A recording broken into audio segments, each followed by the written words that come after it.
Okay, today we're going to do the same thing that we did for mirrors with lenses. So we'll have a lens that's got a focal length of 10 centimeters. We'll do 3 cases for converging lenses with the object at 5, 15, and 30 centimeters away from the lens, and then 2 cases for diverging. As for before, we've got 3 special rays, and I'll draw them in red, black, and blue. So ray 1 comes in parallel to the axis, goes out through F. Ray 2 comes in through F prime and exits parallel to the axis. And the easiest one, ray 3, goes from the tip of the object through the center of the lens and isn't changed. The equations that you see here for the lens are exactly the same as what we had for the mirrors. So let's start off with case 1. So case 1 is a converging lens. Remember, a converging lens is thicker in the middle than at the edges. So let's draw our lens. F is on the far side of a converging lens. F prime is the same distance away on the near side of the lens. The object is half the distance to the focal length. It's 5 centimeters away with a focal length of 10 centimeters. So there's my object right there.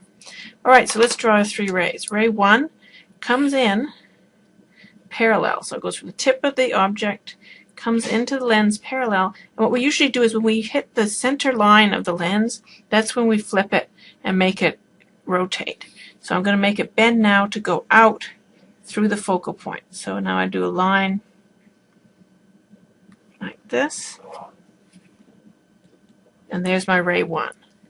All right, ray 2, which is the black one, comes in through F prime and goes out parallel. So that means it has to pass through the point F prime and the tip of the arrow and then exit parallel.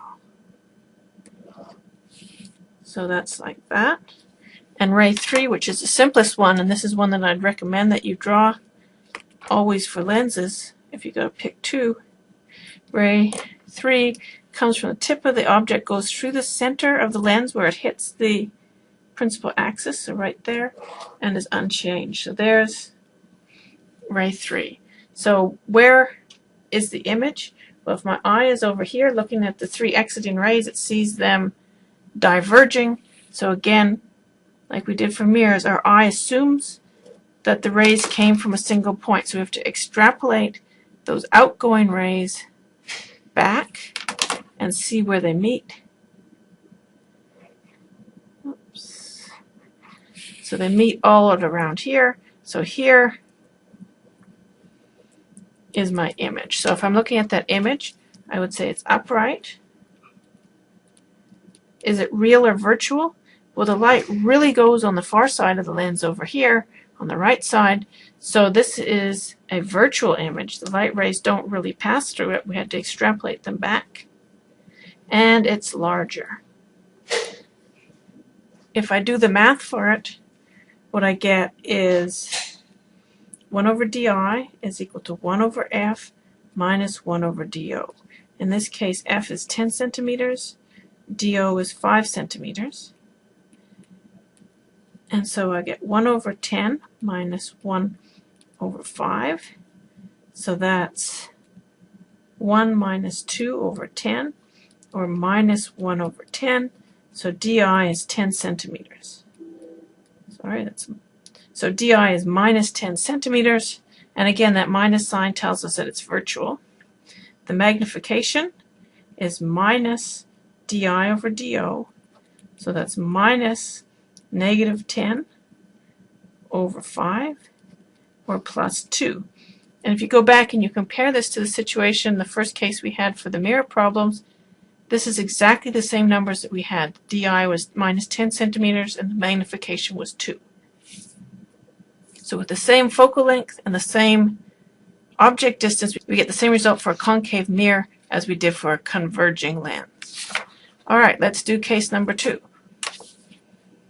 Case number 2, again, it's a converging lens. So let me draw my principal axis, my F, and my F prime points. Now my object is at 15 centimeters. So that's 1.5 times the focal length. So there's my object there.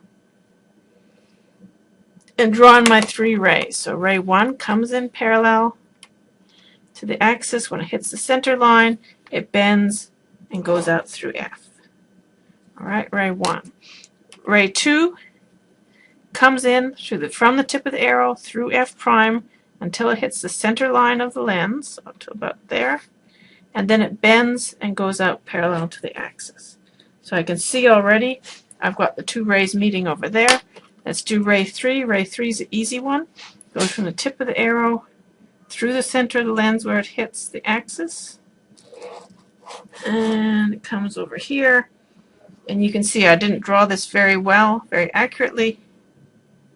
Looks like my ray 2 bent up a little bit, and so my 3 rays didn't all meet at the same point. But it's good enough for me to estimate what happens. So let's say somewhere around here is where my image is. And so I say my image is upside down and real. So it's inverted and it's real. Is it larger or smaller? It looks to me like it's faintly larger. And again, because I messed up a bit with my lines, that's throwing that off. Let's just check our numbers. All right, so DO here is now 15 centimeters. Focal length is 10 centimeters. So 1 over DI equals 1 over F minus 1 over DO. So it's 1 over 10 minus 1 over 15. Least common denominator is going to be 30. So it's 3 over 30 minus 2 over 30. So that's 1 over 30. So DI is plus 30 centimeters. So again, the positive number tells us it's real. All right, what's the magnification? Magnification is minus DI over DO. So that's minus 30 over 15, or minus 2 times. All right, so the magnification is -2, so it tells me the image is twice as big as the object, and it's upside down. Again, in my sketch, it didn't come out quite right because I didn't draw it very carefully. And again, you'll see the numbers for case 2 here for the lenses is the same as what we had for the mirrors. Case 3. Case 3 again is a converging lens. So I'll quickly draw it. F prime. And my object now is at 30 centimeters, so that's 3 focal lengths out, so that's about here. And draw my 3 rays. So ray 1 comes in parallel to the axis and goes out through F. Ray 2 comes in from the tip of the arrow through F prime. When it hits the center of the lens, it turns and goes out parallel to the axis.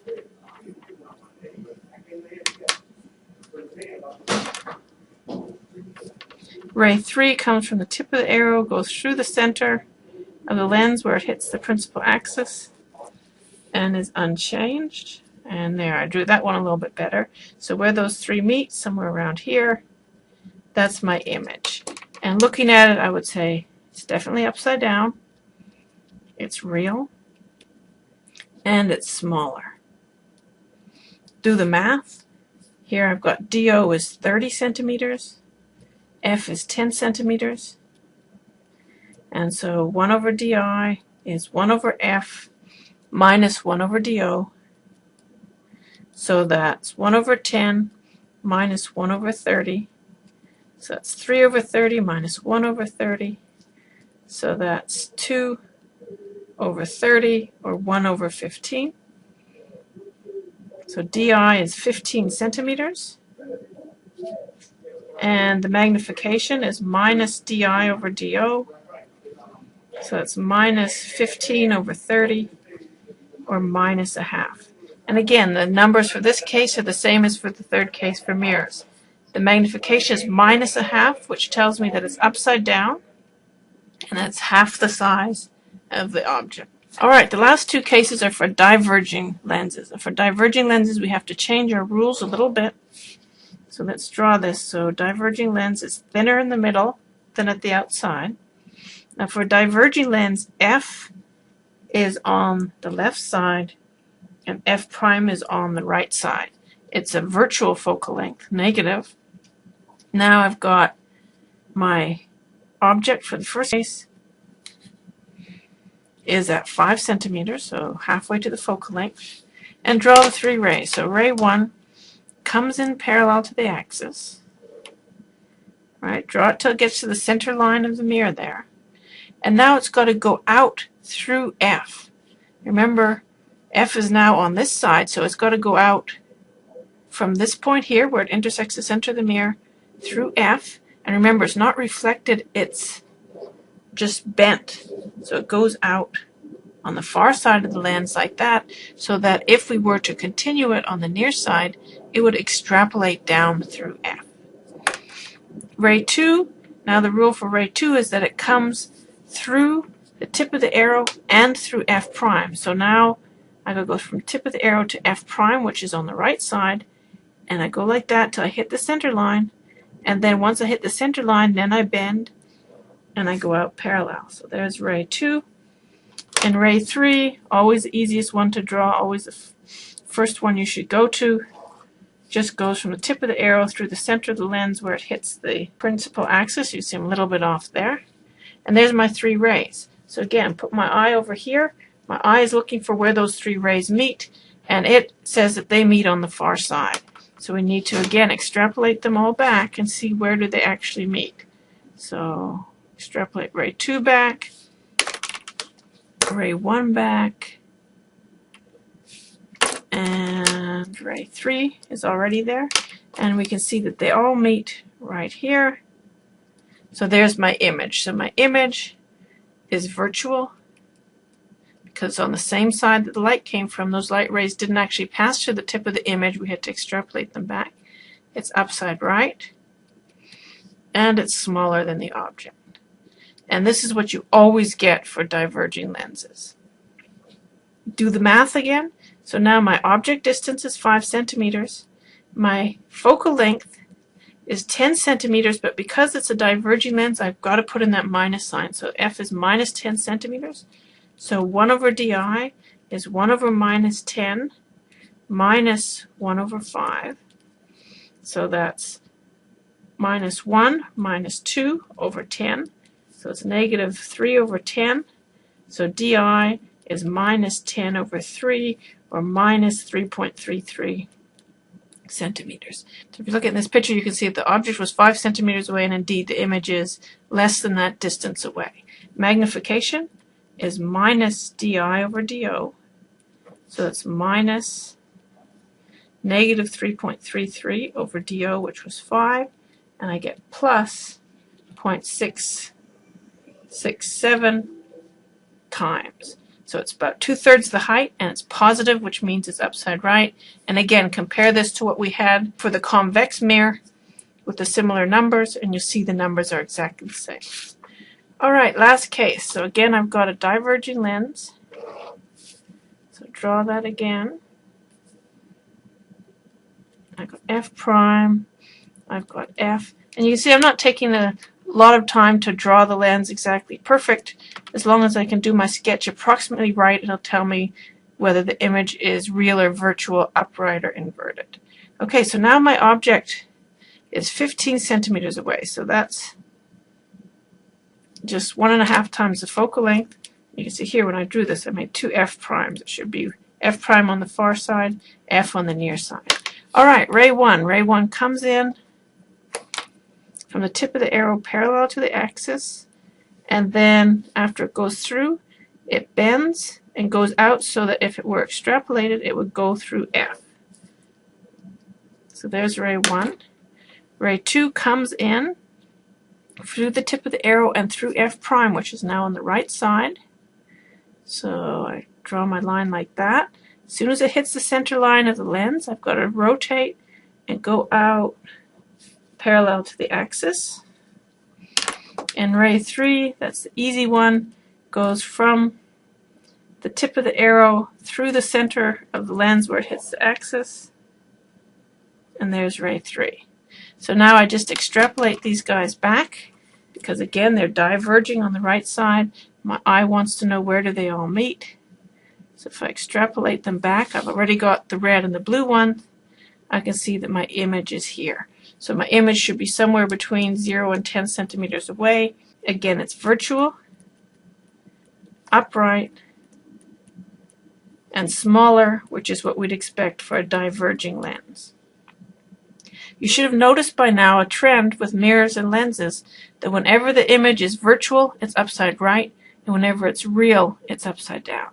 All right, final let's do our calculation. F is minus 10, DO is 15. So 1 over DI is 1 over F minus 1 over DO. So that's 1 over minus 10. Again, the biggest mistake is people, for diverging lenses, not putting that F as minus 10, minus 1 over 15. So our least common denominator is going to be 30.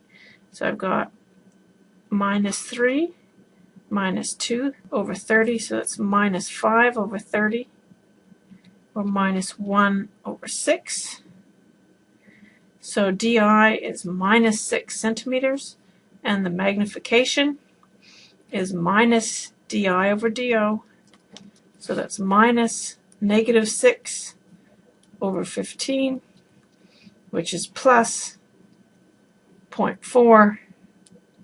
So the positive magnification tells me that it's upside right. The negative image distance tells me that it's virtual.